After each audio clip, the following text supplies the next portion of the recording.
Welcome to the Grammar Cats. Today we explore indirect, also known as reported speech. So grab your tea and a furry friend as we get started. But before we go any further, why is it so important that we explore this topic? Well, knowing how to skillfully change direct into indirect speech will ensure that you're able to recount what a person has said without losing any of the original meaning or creating confusion. So let's get started. Let's talk about direct and indirect speech. Firstly, direct speech. It quotes the exact words of the speaker. In a story or a book, generally what you'll see is that part is in quotation marks. A new paragraph is used for each new speaker. In indirect speech, however, it merely reports what someone has said. So we don't need to use quotation marks, and we have to make some changes to the original quote. There may be changes of pronoun, tense, adverbs of time and place, and especially for tense and time and place, we are needing to consider the fact that that quote is generally put into the past because in reported speech, we're reporting what someone has already said. Let's take an example of direct speech. Michelle and Amir discuss their English essay topics after the lesson. "What topic are you going to pick, Mish?" asked Amir. "I'm not sure," replied Michelle. "Well, I like the one on ambition," Amir grinned. This is a typical example. Note that we have a line left between each speaker. Makes it very clear for our reader to see that a new speaker is speaking. And also that the exact words that are spoken appear within the inverted commas. So I know when Amir is speaking, I know when Michelle's speaking, and I know their exact words. So it's divided into the actual words spoken and a clause containing an introductory verb, such as said or asked, or in this example, grinned. How would that look in reported speech? Well, perhaps later Amir recounts the story to you. It would go something like this. "I asked Michelle what topic she was going to pick. She said that she was not sure. I replied that I liked the one on ambition." Do you see how we've shifted the tense into the past tense, and we've also made some important changes with the pronouns? When we are making a change from direct into indirect speech, we want to report what someone has said.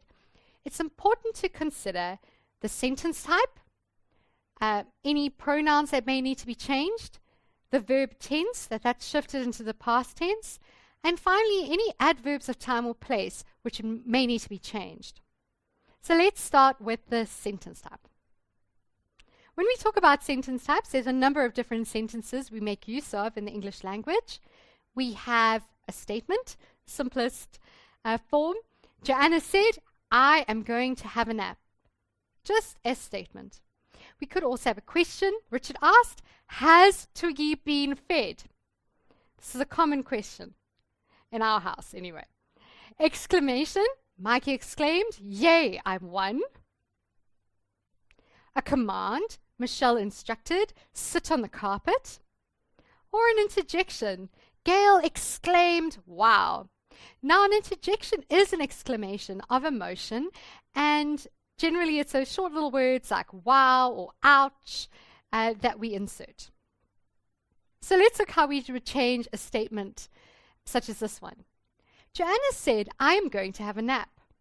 In reported speech, we would say Joanna said that she was going to have a nap. Now that is in brackets because many people exclude that, but we are going to include it.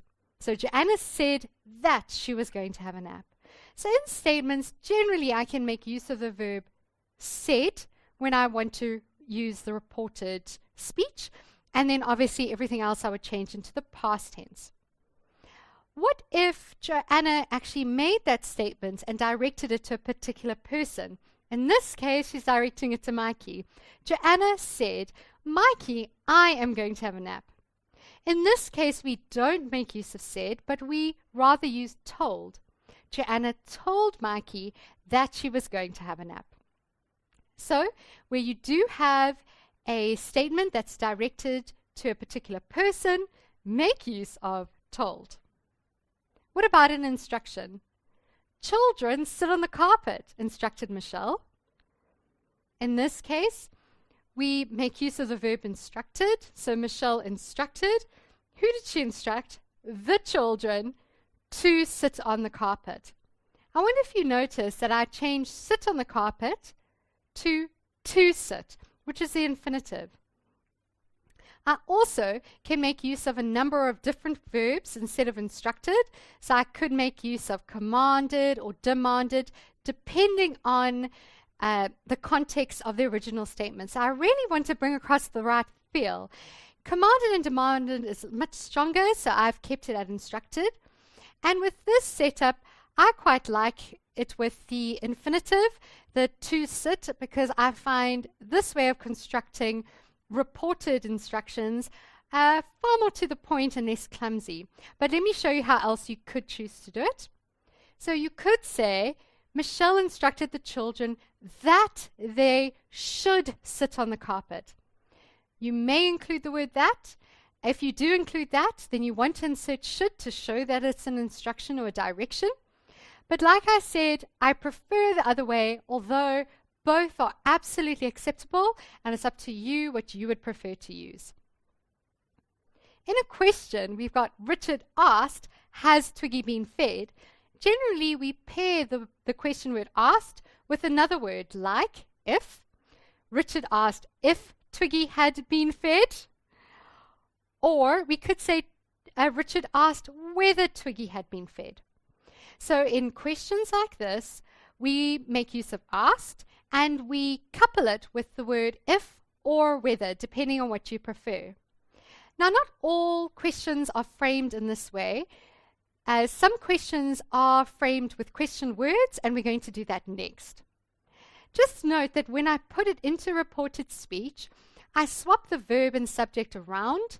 So in the question form, you'll see that it starts with the verb followed by the subject. Has Twiggy been fed? In the reported speech, I start with the subject, asked if Twiggy had been fed. Just worth noting. So like I said, there are different kinds of questions. These ones make use of question words, like what, who, where, when. So Richard asked, what has Twiggy been fed? Or where has Twiggy been all day? Or what is the time? Any of those what, where, who, we don't make use of if or whether. We actually just bring that question word into the reported speech. So it's Richard asked what Twiggy had been fed. Once again, remember, I'm swapping the subject and the verb around from what it was originally in the question. What about an exclamation? Mikey exclaimed, "Yay, I won!" Now, for exclamation, I'm just going to use the word exclaimed in order to bring across the fact that my speaker was exclaiming. So use exclaimed for exclamations. There are other words that may also be appropriate. The thing that you can't do, though, is you can't take an interjection like yay or ouch and use it directly in reported speech. You have to replace it with a phrase that expresses the emotion. So here, with the example of yay, with joy adequately expresses the feeling of yay. You could have said with excitement. If it had been Mikey shouted ouch or exclaimed ouch, then I could have said Mikey exclaimed in pain. So use something appropriate to replace an interjection. Let's move on to the change in pronoun. Richard said, I will feed Twiggy my cat because she looks hungry. Now, in the case where we're changing pronouns, not all the pronouns would need to be changed, but definitely where I do need to change them is if the pronouns used in the original quotation refer to the original speaker. Now that I'm reporting what Richard said, I want to change those pronouns to now maintain the original message that Richard intended. So, Richard said that he would feed Twiggy his cat because she looked hungry. I don't need to change she because that still refers to Twiggy. There's been no change in meaning. Anytime you have pronouns such as I, you, we, us, you want to make sure that when you put it into reported speech that you're reflecting the correct meaning. The same goes for possessive pronouns, my, our, yours. All of those also need careful inspection to make sure that you make the correct change when you put it into reported speech. Let's look at verb tense changes. Now, generally with reported speech, we're putting what was said into the past because I am reporting what has already been spoken by somebody else. In the present simple, Twiggy is hungry. Happens all the time. In the past, we would say Twiggy was hungry. Richard said that Twiggy was hungry. Present continuous, I am shopping, becomes in the past continuous, she was shopping. Present perfect tense, now this is a tricky part, so you really need to focus. I have eaten becomes he had eaten. It's worth looking at the tenses video, especially for the perfect tenses, because they can be quite tricky. In the present perfect continuous tense, I have been reading. Once again, your have is going to change to had, and it's going to be Joanna said that she had been reading. So all the time, you're taking your present into your past form. What about if it's already in past tense? How do you take that further into the past? Well, let's see. William said, I ate the cake. Past simple becomes past perfect. So it would be he had eaten the cake. Very tricky, isn't it? These perfect tenses are quite tricky. I was sleeping becomes in the past perfect continuous tense. So you see I'm inserting that perfect each time. It would be Mikey said he had been sleeping. If it's past perfect, like I had eaten, Greta said I had eaten, it remains the same. Greta said that she had eaten, no shift in tense. The same with the past perfect continuous. Joanna said I had been walking becomes Joanna said that she had been walking. So you see how in the past simple and continuous, I'm going to shift those into the perfect form, the past perfect or past perfect continuous. The other two, just past perfect or past perfect continuous, they remain the same. What about future tenses? So the original quote included a future tense. How do I shift that? Well, Richard said Twiggy will be hungry. I will change will to would. Richard said that Twiggy would be hungry. The same for an example like Twiggy will be eating. That's a future continuous. Will be eating. Merely change will to would. Twiggy would be eating. Now there are a number of changes that happen. These are the most common ones that you'll find in the quote that you need to change into reported speech. So will, like I've already said, changes to would. Can, could. Okay, so your change from can is to could. If there is a direction, like you have to do something, then that would change to must. It can also change to had to. Like I said, have always changes to had, so you could use must or had to. If you have may, it will change to might. And if the original quote had might in it already, you just keep it might. Should and ought to stay the same. It's just should, and it's still just ought to. Consider the introductory verb before you shift everything into the past tense. Where the introductory verb is in the present tense, then the quote does not need to be moved into the past tense. For example, if the original quote said, Michelle says, I am reading. That's the present. It's not said, it says. Then when I am reporting it, if it's still sort of current, I would say Michelle says that she is reading. I'm keeping it in the present tense. I've made a change in that verb is to match the pronoun she. Similarly, you may not need to change the tense because the thing that has been quoted is in fact still true. It wouldn't be appropriate for me to shift it into the past, even though the introductory verb is in the past. For instance, Richard said, Twiggy loves kibbles.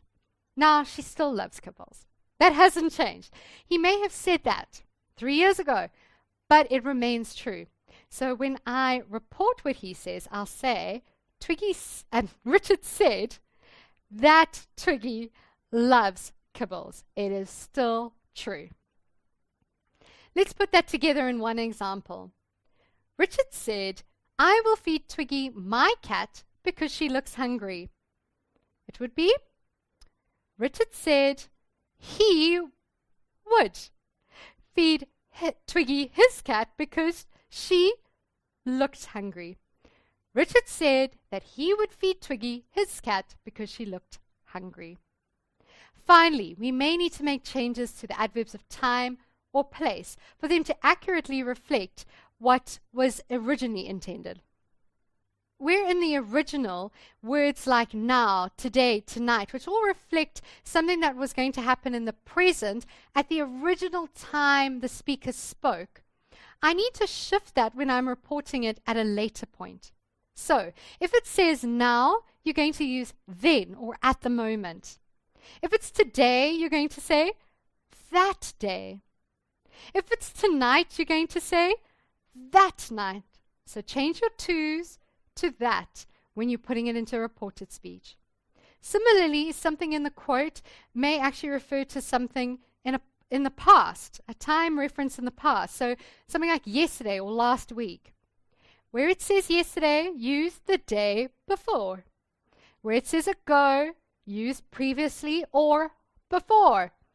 Days ago, I'll give you, one guess. Of course, it's going to be days before. And last week, you're going to use the week before. So where it has any of these references to the past, before is a good substitution. Finally, what if it's a future event that the speaker was talking about? Something they were going to do the next year.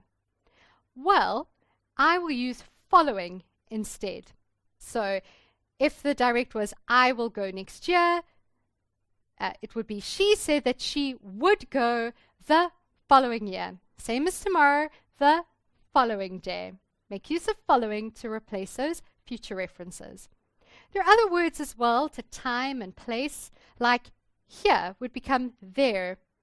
This would become that. These becomes those. So let's put it all together in these examples. Richard said, I have brought more kibbles for Twiggy today. In reported speech, be Richard said becomes said that. I, he, because it's now referring back to Richard, have bought, very tricky, becomes had bought more kibbles for Twiggy, and today, don't forget, becomes that day. Richard said that he had bought more kibbles for Twiggy that day. Mikey instructed children feed Twiggy now. Now, a number of things I may want to consider. Children feed Twiggy now. I needed to refer to the children. Now could bring across maybe the tone of that instruction, so it might impact what word I use. Maybe I would use commanded or something like that. I'm going to stick to instructed though, because I'm going to bring across that merely it is just an instruction. I don't want it to be more forceful. So we're going to say Mikey instructed. Who did he instruct? The children. And now remember, we're going to use the infinitive form. To feed Twiggy now becomes then. Mikey instructed the children to feed Twiggy then. Finally, let's look at a question. Greta asked, Michelle, may I visit you next week? Where we have the word asked in this kind of question format, remember that we couple it with another word. So we'd have asked, and it would go with if. You could have also, of course, used whether. So Greta asked if, and who did she ask? She asked Michelle. So it's starting to come together now. Greta asked Michelle if. We're going to put the subject first. Remember, that's how we change the question around. We want to put the subject first and then the verb. So we're flipping it from the question format. If she may becomes, don't forget, might visit, we're going to change that pronoun you into her because it's referring to Michelle. And finally, next week, we're going to change into, of course, the following week. Greta asked Michelle if she might visit her the following week. So do you see how considering all these factors helps you to put into indirect speech even quite complicated quotes? Consider the sentence type, change the pronoun, change the verb tense, and make sure that you consider those adverbs of time or place. I hope that this is helpful. Remember that learning is a journey, not a destination, so keep tuning in. Bye for now.